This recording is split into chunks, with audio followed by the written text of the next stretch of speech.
Everyone, I'm Pia Nada. Welcome to Rappler Talk Newsmaker, Rappler's news show where we feature policymakers, experts, and decision makers about pressing issues of the day. And today, our first guest on this show is none other than Presidential Advisor on Political Affairs, Jacinto Jing Paras, who just got his appointment a few days ago.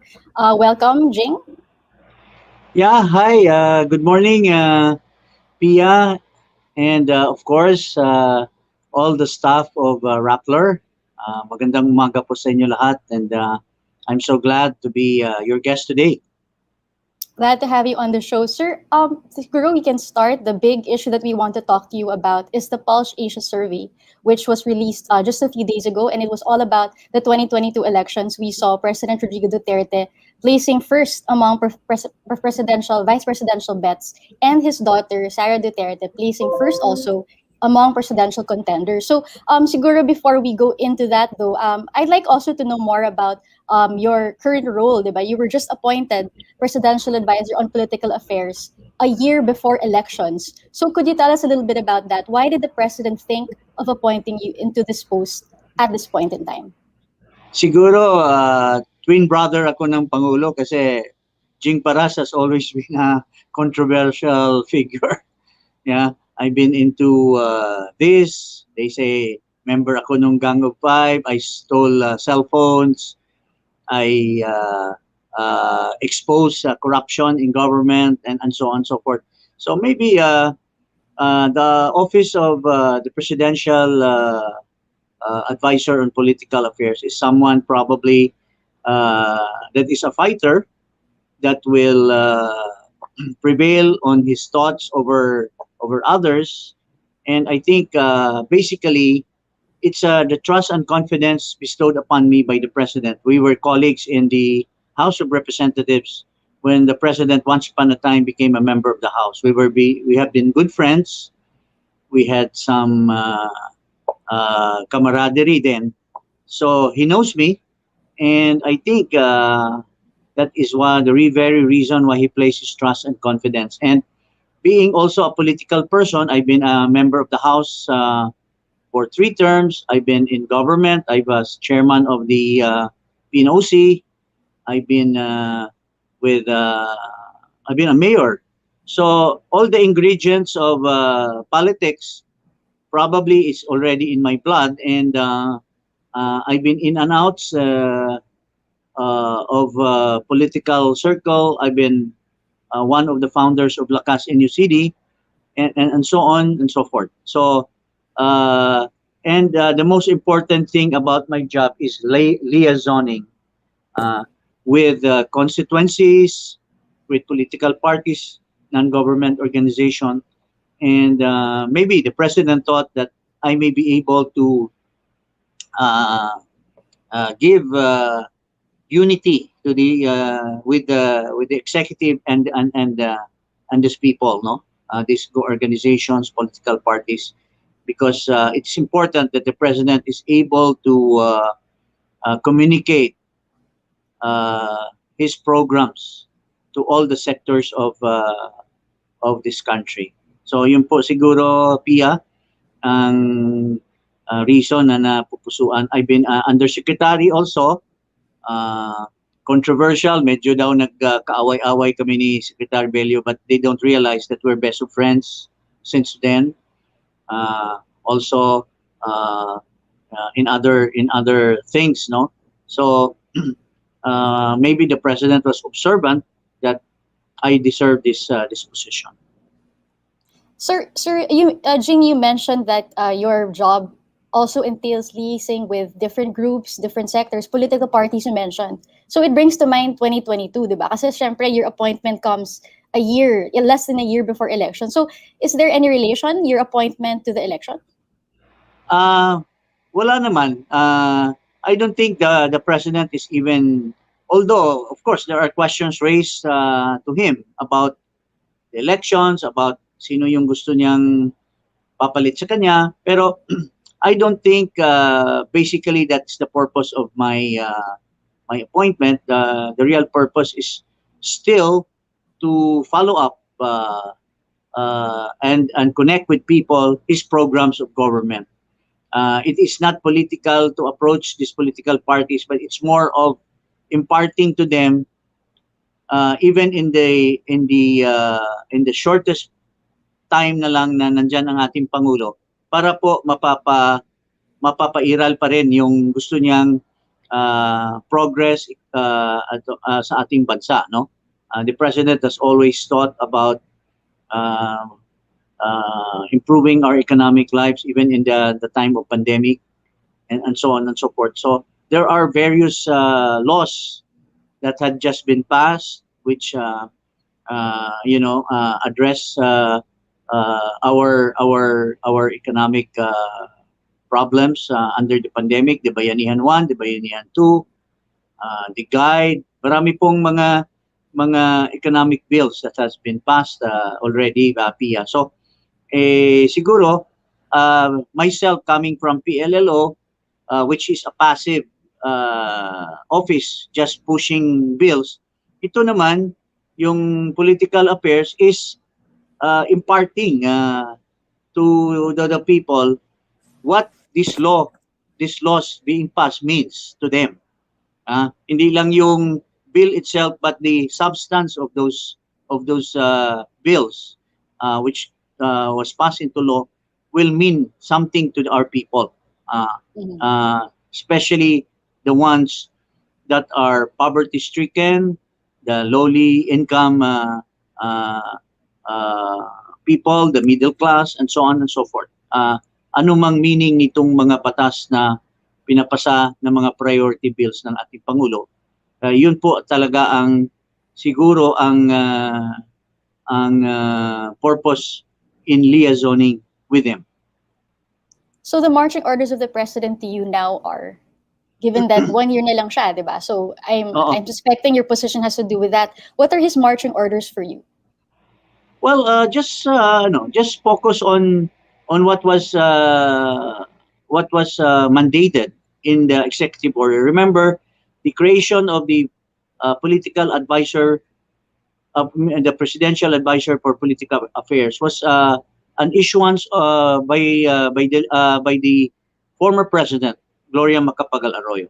I don't know if you've known people like Gabi Claudio, Ronaldo Puno, Jake Lagunera, and during the time of President Estrada, I think there were other people holding this position. In time of Noynoy Aquino, I think it was Mr. Llamas. So the law or the executive order is very clear in its mandate. So I think the president means na I have just to observe this mandate. All right. So, Jing, let's go now to the topic at hand, yung Pulse Asia survey. So, syempre, talk of the town yan because everybody's also thinking of 2022. People are speculating kung ano yung mga duos, yung mga tandems na lalabas. What are your initial thoughts seeing how consistently Davao City Mayor Sara Duterte is placing #1 in the Pulse Asia surveys? And then we have this survey that for the first time included President Duterte, and siya naman he's also at #1, and then a little bit just over the other candidates that used to dominate that survey. So what are your initial thoughts? It just simply means that the president has done so much good for this country. As a matter of fact, in the history of this country, this is the first time that the president's rating has maintained a very high degree. If we've seen past presidents, they even went down to negative. There was one president that has almost been ousted. No, another one was literally ousted through impeachment. But this president, his ratings never went down. He made good with his promises. He made good in governance. Even in this time of pandemic, we're getting a lot of vaccines now. So, nakikita ko ang taong bayan, yung Sara Duterte, yung Bongo, they are all image of the president. So, kung ganun ka-popular ang presidente, so kung sino yung tingin ng taong bayan na napupusuan ng Pangulo na susunod sa kanya, yun din ang sinusunod ng taong bayan. Yun din ang ginugusto ng taong bayan. That's why in all the surveys, there was one survey which says, sinong pipiliin nyo or kung aalisin ito, sino pa rin ang pipiliin nyo. In both surveys for President, Sara Duterte topped it. No? So, pero ang interesting nito, Pia, is the other survey which says, kung papiliin kayo ng tandem, sino ang gusto nyong piliin? Ito po yung dapat mag-focus tayo because ang nakalagay po doon, Sara Duterte, President, Senator Christopher Bongo, Vice President. Yun ang nag-top ng survey. So ibig sabihin, hindi lang si Sara Duterte ang gusto ng ating mga kababayan, kundi pati si Bongo gusto din nila na maging vice presidente. Bongo has said time and again he's not interested to become president, but he has not said that he's not running for vice president. And good enough that the Pulse Asia has asked these questions. So swak na these two people na very close to the heart of the president, yun din ang pinili ng taong bayan. Ibig sabihin, paniwalang-paniwala sila sa liderato ng ating Pangulo at kailangan i-continue po ito, Pia, through the people that the President trusted most. His daughter and his very trusted aide, si Senator Bongo. So, tingin ko, ito na rin yung susundin ng taong bayan ng kung darating na eleksyon. I think I'm confident that the President is just titillating siguro na he's running for vice president, but I think at the end of the day the president always wants to push his trusted man who is Senator Bongo to become vice president.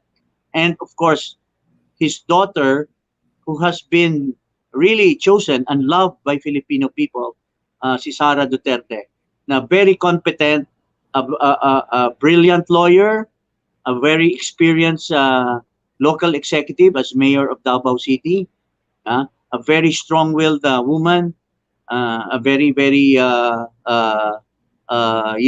conscientious and diligent person who's been running Davao City already twice as mayor or even thrice. So, ito po yung nakikita ng taong bayan, yung experience, at saka dahil sila ay part and partial of the Duterte administration which has been successful, as has been seen, nakikita po sa survey na hindi bumababa yung popularity, yung performance ng ating Pangulo. Alam ng ating taong bayan na totoo yan. But Jing, you're saying that the president will, it's like you're saying that the president has decided not to run for VP. No. I'm not saying that the president has not run for VP. In fact, nag-top siya diyan sa VP. Pero tingnan niyo rin, on the other hand, we are also witness to a tandem. 'Di ba? In other words, pinapapili yung tao. Kasi baka, well, I'm not saying that parehong nag-top, pero medyo yung Duterte kasi, siyempre, Duterte for president, Duterte for vice president. Medyo may ano din ng konti yon, no? Mayroon ding implication yon. Pero pag proxy naman ni Duterte na little Duterte din si Bongo, kaya pinili ng tao yung Sara Duterte Bongo tandem.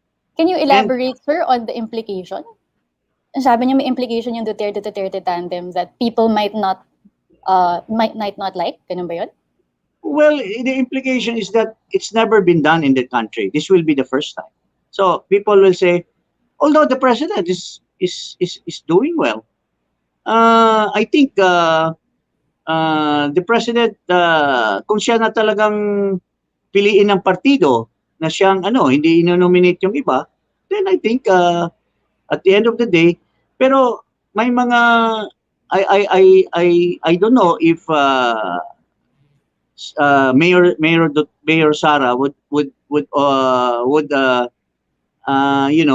kowtow to that Duterte kasi nagsabi na siya, I think that I will not run if Mm-hmm. my father will run. I think she mentioned that.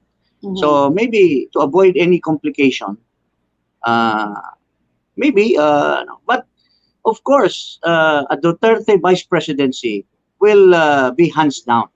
Walang, tingin ko, walang makakalaban dyan. And Sara Duterte as president, wala ding, tingin ko, there will be no more danger to any, ano, her becoming president.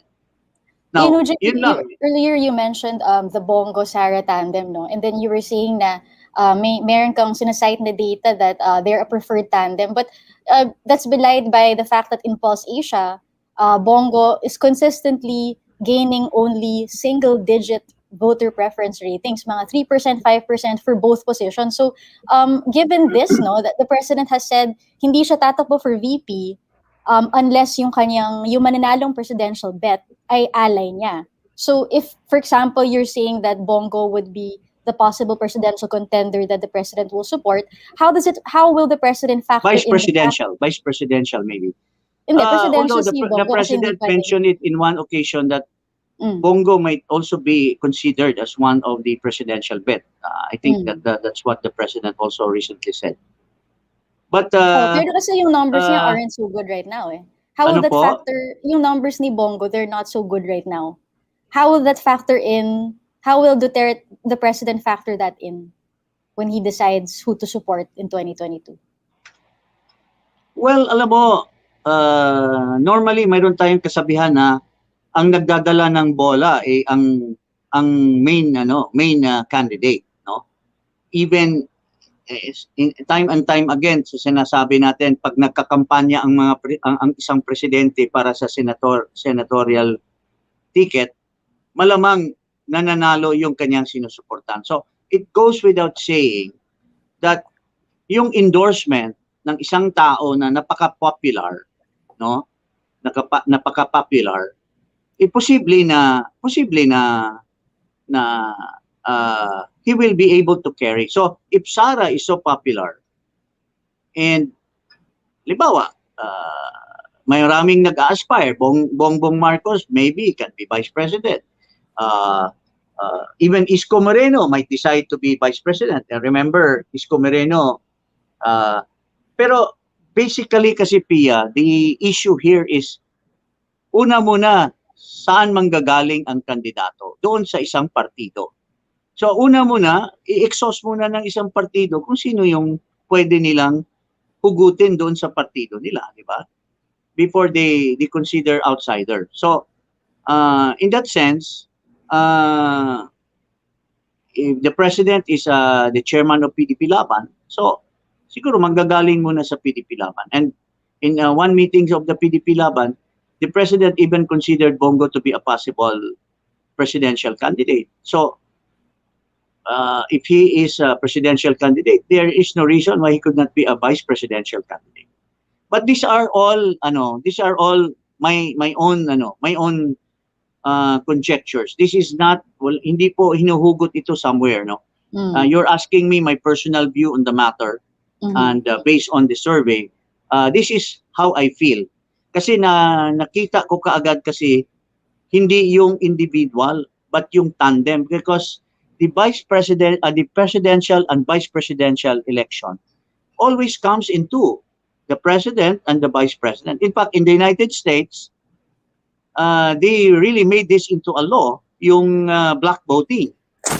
Dito lang sa atin, hindi sunod ng constitution.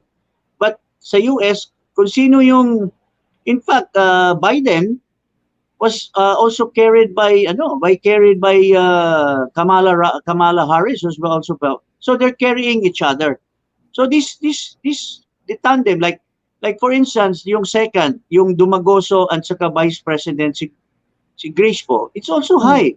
But there is no possibility that they might get together because Grace po is also a potential presidential candidate, no?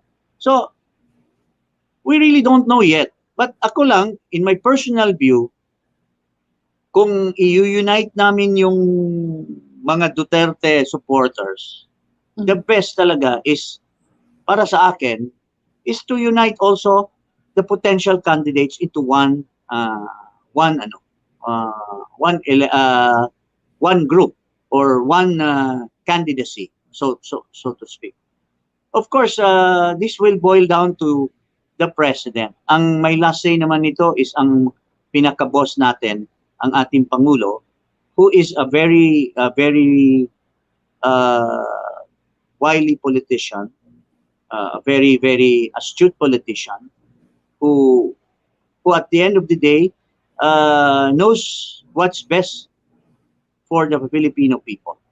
So a lot of people are already routing for Inday Sara because of her capabilities, of her capacity to become president. Mayor, matagal na, very experienced, uh, abogada. Dito sa mga ano, walang lawyer diyan. Dumagoso, Grispo. Although I'm not saying being a lawyer is a political advantage, but in terms of qualification, education, medyo nakakalamang ng konti yan, no? At the end of the day. But yung ako naman binibase ko lang yung sabi ko na si Senator Bongo would be a good president because yun ang tinutulak ng taong bayan dahil dyan sa survey na kung sino yung gusto nyong tandem, dito sa mga sinabi nila, ay ang gusto namin po na magiging tandem, maging Pangulo Sara Duterte, maging Vice Presidente Bongo, yun lang po yung nakikita ko na napupusuan ng ating mga kababayan. Pero historically, sir, tandems don't really win in the Philippines. Like 2016, despite the president's extreme popularity that time, his vice presidential bet, Alan Peter Cayetano, placed third pa nga. So, how will the Duterte camp deal with this? With due respect to our beautiful host, there are always first time. This is also a first time that a president has maintained performance rating so high. Tingnan mo yung history ng mga presidente. Walang lumampas at the end of their term ng 50%. But President Duterte has maintained 70 plus to 80 plus. So first time din yan na nangyayari sa ating bansa. So, we don't know. We cannot predict ito ang pulse ng taong bayan. Kaya nga natin tinatanong kung sino yung gusto nila. Sinabi nila, gustong-gusto nila si Sara Duterte maging presidente. Gustong-gusto nila si Presidente Duterte na maging vice presidente. Ibig sabihin, they want him to continue his term of office. Hindi lang siya pwede under the Constitution to become a president again, to be re-elected. Had it been the Constitution like in the past na pwedeng ma-re-elect, I'm sure, hands down, the president will be re-elected as president. He is a very good president. Among the other presidential contenders in the Pulse Asia survey, who do you think poses the biggest threat to the Duterte camp? Diba, we saw Isko Moreno placing second. We saw also Bongbong Marcos among dun sa presidential bets. Grace po, Manny Pacquiao. With due respect po, medyo malayo-layo ng konti, no? When you talk of 5% or more, that's still ano. Well, dalawang survey. One is yung una with due respect, I like him so much also. He's a very nice guy and he's doing well as mayor of Manila. Si Mayor Isko, he's number 2. Mm-hmm. No? He can be a good president of the country, but alam mo, ang pagiging presidente, destiny yan at saka timing din, no? Maybe the people of Manila, of course, Mayor Isko is the number 1 contender against Sara Duterte. Pero medyo malayo-layo. Nagsabi na rin po si Mayor, with due respect, hindi niya iiwanan yung mga mahal niyang mga kababayan sa Manila. They chose him to be the mayor against President Estrada. So they put their trust and confidence in him. Hindi naman siguro maganda na iwanan din kaagad ni Mayor Isko. That's why Mayor Isko has always been saying na hindi ako tatakbo. I mean, there were so many questions already raised na siya ba ay looking at the presidency. Sabi niya hindi daw. So that can also be a consideration. But even Mayor Sara has also said that. But recently, it seems people had already convinced Mayor Sara to run. Now, Grace Poe, well, Grace Poe is a very, very qualified. In fact, she almost won. Kung hindi lang siya tinraidor ng mga grupo na nagsuporta niya, no, in the last election, Grace Poe could have been a very good contender also in 2016, no? But siya rin yun. But I have spoken personally kasi in one occasion I have spoken with her. She said she has no ambition to run for president again. So ito yung mga factors na they will be considered. Your willingness to run. So magiging contenders yan sila later on, no? Pero yun lang masasabi ko, they have been denying that they're running, so that will have a factor also in the choice of their being a contender. And then, Jing, we also hear the president time and again saying that his vice presidential run, the fact that he's considering it, is just a ploy. Parang sinabi pa nga niya, panakot lang. Can you explain these words from the president? Why does this mean he's not serious about running for vice president? Well, I think he's serious. Alam mo kasi, the president will be running in a position that will be awkward because presidente na siya, tatakbo siyang vice president. Pero he always has in mind the Filipino people. He always has in mind to serve some more kasi successful yung administration niya. Parang hindi pa tapos but the Constitution has prohibited him. So maybe he's also thinking na pagka tinulak siya ng taong bayan na maging vice president, he might be able to continue in capacity as vice president his programs of government.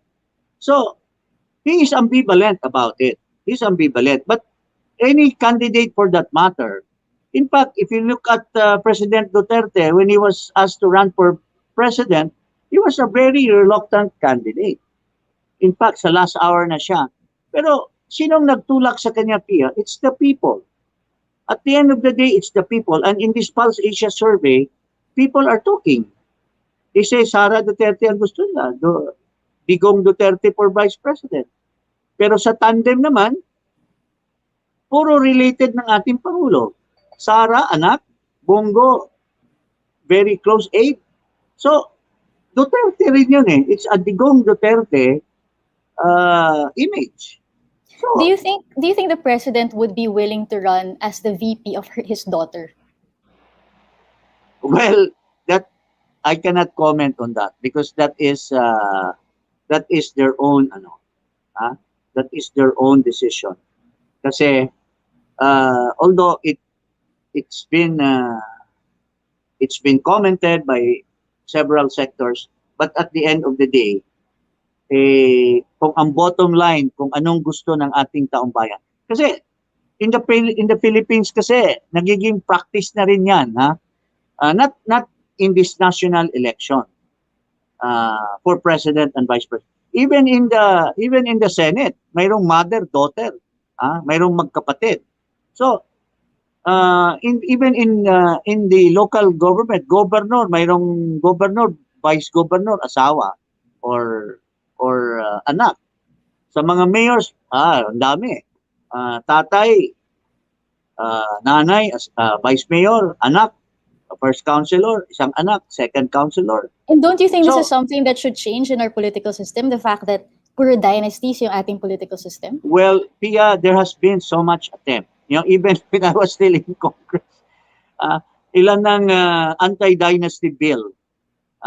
Kasalanan po ito kasi ng ating Constitutional Commission noong panahon ni Cory. They made it blank. They made it blank and have it legislated by Congress. Had it been that they said that dinefine na nila sa Constitution kung sino lang yung pwede, then that would not have been complicated. But Kaya lang, politicians could easily fix that by simply not running as tandem na mag-anak, di ba? your your Mm. guess is as good as mine. Um, I'm sure you've been around and you've spoken to these politicians and you've asked questions a lot of them, and they will always say, no, hindi naman namin kagustuhan yan eh. Pinili kami ng taong bayan. That's always the reason, di ba, Pia? you were mentioning, and also the president has said that he would, if ever he would run for VP, it would be to continue his priority programs. But there are also some political analysts who point out that possibly yung kanyang VP bid is in fact a strategy to protect him from suit if, for example, the ICC should decide to issue an arrest warrant against him to pursue him dun sa kanyang drug war case. What do you think of this? Na it's just really a ploy to protect himself? Well, with due respect, I feel that they're entitled to their opinion, and there are lots of what they call political tacticians or whatever they are called, but they have varying opinions. I myself, I can consider myself also as political tacticians in that sense with my experience. I have other views, no. So there is no unity of views. But ang bottom line kasi nito, the issue is legal. Eh. The issue is does the ICC have the right or the jurisdiction over these issues? Eh sinasabi ng mga opposition, mayroon. Pero ilang taon na nila sinasabi, mayroon bang nangyayari? Wala. Yeah? Wala Well, naman may because nangyari na sir, 'di ba? Nagka-finding na yung nagka-request na yung ICC prosecutor to pursue a case, to open a case. That's a development, and they're saying that in a few months, maybe even by October, there could be a decision. So it's a well, real possibility. And it's the fact just a that the president, possibility, but mm, that's presuming that it's a one-sided thing. That's presuming that the president has no defense over that, no? Kasi legal nga ito at saka court yan. Court, it's always litigation, no? And there is due process. So you'll be heard. So that's only the one side, yung mga nagko-complain pa lang. Hindi pa ano, because the issue still boils down to jurisdiction. They're saying that we can start, but at the end of the day, they have to resolve the issue of jurisdiction. Do they have the jurisdiction against our president? Wala pa po yan. Hindi pa yan decided. but do you agree that running for VP would put the president in a position that would protect him from possible extraction or arrest by an international court? Lalo na kung yung Well, presidente ay ally niya. maski presidente po, tingnan mo yung sa Haiti, di ba? A president is not immune from suit in the international no. But it must be laid in a proper perspective. It must be laid in a jurisdictional issue whether or not rightful ba yung basis, no? Because it's highly political eh. Nag-alboroto lang yung opposition dahil na zero sila sa senatorial race. Gusto na nilang dalhin ang ating pangulo. Tapos wala namang basis yung mga sa drugs. Wala namang, these are all conjectures eh. I don't think There were first-hand interviews of people who did see a pattern of killings that were state-sponsored apparently. So, that's why nga meron daw basis to request for an investigation. Isn't the president worried about this? Isn't the president factoring this into his 2022 plans?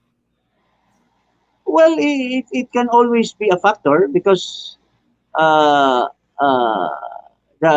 the end of the day, the president will prevail kasi wala namang kasalanan ng ating Pangulo dyan. No? Ito are all isolated cases. In fact, if ito lang, very simple lang yung conjectures ko dyan. Kung totoo, ito lahat ng mga pinagpapile ng opposition, kung totoo ang mga ina-allege niya sa ating Pangulo, At kung totoo nagawa itong na ating Pangulo, bakit wala silang support ng ating mga kababayan? Tingnan mo sa survey, kulelat naman yung mga opposition. Tingnan mo si Leni Robredo, yun ang pambato nila. Napakalayo. Ha? Oh, malayo siya sa survey. Nobody wants them. Lalo na itong si Trililing, si Trillanes. I mean, with due respect, he's so in the bottom line. But so far, he's the only one who declared to run for president in the opposition. Everybody is saying, no, I'm not. But Trililing is saying he wants to run, but he's rejected by the Filipino we don't people. use that word here, Sir I'm Trilili. sorry, I We will mean, not use that. Trillanes. Yes. I beg your pardon, madam. Si former Senator Trillanes, he's in the bottom line of the presidential uh, potential candidate. So these are the people who raise these issues in the tribunal. Are they supported by the Filipino people? Are their issues being supported? No. It is reflected on the survey. Yun po ang totoo. It's reflected on the survey. So they are Well, rejected. popularity Their isn't issues. everything. Huh? Popularity isn't everything. Yes. Of course. Of course. It can be this or it can be that. But at the end of the day, it's still the people's choice, Pia, right? Sir, moving on to the Yes, last please. part siguro of our interview, the upcoming PDP-Laban Assembly this Saturday is also something, Opo. is a political event na hinihintay ng marami rin. Kasi dito, Tama po yun. well, Tama po first of all, yun. it's gonna be presided by the president himself. So, siguro can we get your thoughts? As his political advisor, he hasn't really been that involved in PDP-Laban until now, na 2022 ang pag-uusapan. Kasi this is the first time in a very long time he's chaired a PDP-Laban Assembly. What can we expect from this meeting, especially in relation to 2022? Firstly, I'm not a member of PDP-Laban. Mm-hmm. I'm a member of Lakas, no? Secondly, hindi po siguro tama sa akin na mag-comment uh, because that is a party decision, no? No, it's not. It's unethical for a non-party to be commenting on what's going on. But ang prayer ko lang para dyan, I hope and I appeal to PDP Laban party mates that instead of breaking up, they should unite. They should already be lucky enough that a potential candidate for PDP Laban is number one in the survey, and that is Sara Duterte. Kasi Well, she's if not a you member either. no, but there is a coalition. In fact, in the last Not with election, HNP. PDP-Laban and HNP do not have a coalition. wala ba? Well, Wala pa. I'm sorry. But I always thought that they are working on that. I always thought that they're working on that. What if President Duterte, halimbawa, example, they are pushing President Duterte and Bongo, go Duterte, tandem. I think that's the faction of the PDP Laban or the majority of PDP Laban is pushing that. And sabi nila, go Duterte. So, what if Sara becomes the candidate but the president becomes the vice presidential candidate? So, inevitable yung coalition with PDP Laban and Hukom. So, hindi pa lang ngayon, but eventually, yung administration parties will always band together. It's an inevitable thing that would happen. So, ayaw kong pangunahan yung mangyayari dyan sa PDP Laban, Pia. Mm-hmm. I'm just a political advisor, but I can advise them na they should unite instead of breaking up. Kasi ayaw natin mangyari katulad ng mga dating mga partido na mayroong mga wings, maraming wings. Atienza wing, Enrile wing, Salonga wing. Tingnan mo yung Liberal Party, nagkawatak-watak sila because they could not agree. So may mga wing.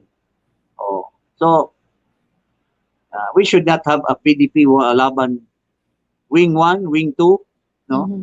Because hindi maganda kasi ang ating Pangulo who is very popular, who is very loved by the Filipino, siya ang chairman dyan So at the end of the day, I still believe that those who believe in the president na mga members ng PDP-Laban will still unite.